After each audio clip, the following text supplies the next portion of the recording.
નમસ્કાર મિત્રો, સ્વાગત છે આપ સૌનું અમારી YouTube ચેનલમાં। તો હાલ મિત્રો હવામાન વિભાગે વરસાદની આગાહી અને મિત્રો આજે ક્યાં ક્યાં પડશે વરસાદ। તો મિત્રો વરસાદ તેમજ વાવાઝોડાને લગતી તમામ નવી અપડેટ માટે અમારી ચેનલની અંદર જે પણ મિત્રો નવા છે સબસ્ક્રાઇબ નથી કરી તો સબસ્ક્રાઇબ કરી લેજો અને મિત્રો વિડીયો ગમે તો વિડીયોને લાઈક કરો, શેર કરો અને કોમેન્ટ કરો। તો હાલ મિત્રો હવામાનની સૌથી મોટી આગાહી અનુસાર આગામી 3 દિવસ રાજ્યની અંદર વરસાદની આગાહી વ્યક્ત કરવામાં આવી રહી છે, જેની અંદર મિત્રો સૌરાષ્ટ્ર, દક્ષિણ ગુજરાત અને મધ્ય ગુજરાત તેમજ ઉત્તર ગુજરાતના અલગ અલગ વિસ્તારોની અંદર વરસાદની આગાહી સાથે તો બીજી બાજુ કચ્છ જિલ્લાની અંદર પણ હળવાથી મધ્યમ વરસાદની આગાહી જે છે એ વ્યક્ત કરવામાં આવી રહી છે।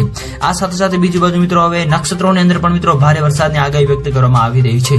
તો હાલ મિત્રો વરસાદની આપણે જો વાત કરીએ તો ભાવનગર, ભરૂચ, સુરત તેમજ અમરેલી, બોટાદ, નર્મદા, છોટાઉદેપુર વગેરે વિસ્તારો તેમજ જુનાગઢ, રાજકોટ, પોરબંદર, ગીર સોમનાથ વગેરે વિસ્તારોની અંદર મિત્રો હળવાથી મધ્યમ વરસાદની પણ આગાહી વ્યક્ત કરવામાં આવી રહી છે। આ ઉપરાંત મિત્રો અરબી સમુદ્રની અંદર તેમજ બંગાળની ખાડીની અંદર મિત્રો નવી લો પ્રેશર સિસ્ટમ પણ બનવા જઈ રહી છે, જેની મિત્રો સંપૂર્ણ નવી અપડેટ જે આપતી જશે એમાં અમે તમને જણાવતા રહીશું। તો મિત્રો હાલની જો આપણે વાત કરીએ તો ગુજરાત રાજ્યની અંદર હવે આગામી 5 દિવસ સુધી છે, એવામાં મિત્રો સૌરાષ્ટ્ર અને કચ્છના અલગ અલગ વિસ્તારો તેમજ દક્ષિણ ગુજરાતના આ વિસ્તારોની અંદર મિત્રો વરસાદની આગાહી હાલ વ્યક્ત કરવામાં આવી રહી છે।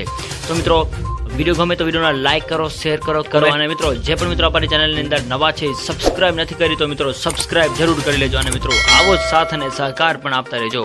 તો મિત્રો હાલની આપણે વાત કરીએ તો એક નવું લો પ્રેશર સિસ્ટમ બનવા જઈ રહ્યું છે, જે અહીં આપ મિત્રો જોઈ રહ્યા છો તે હાલ સૌરાષ્ટ્રના વિસ્તારો તેમજ કચ્છના વિસ્તારોના છે એવો અહેવાલો મળી રહ્યા છે। તો બીજી બાજુ મિત્રો આપણે વાત કરીએ તો રાજ્યની અંદર અલગ અલગ વિસ્તારોની અંદર કચ્છના અને સૌરાષ્ટ્રના વિસ્તારોની અંદર મિત્રો 15 થી 20 ઇંચ જેટલો વરસાદ પણ નોંધાયો હોવાનો અહેવાલો મળી રહ્યા છે।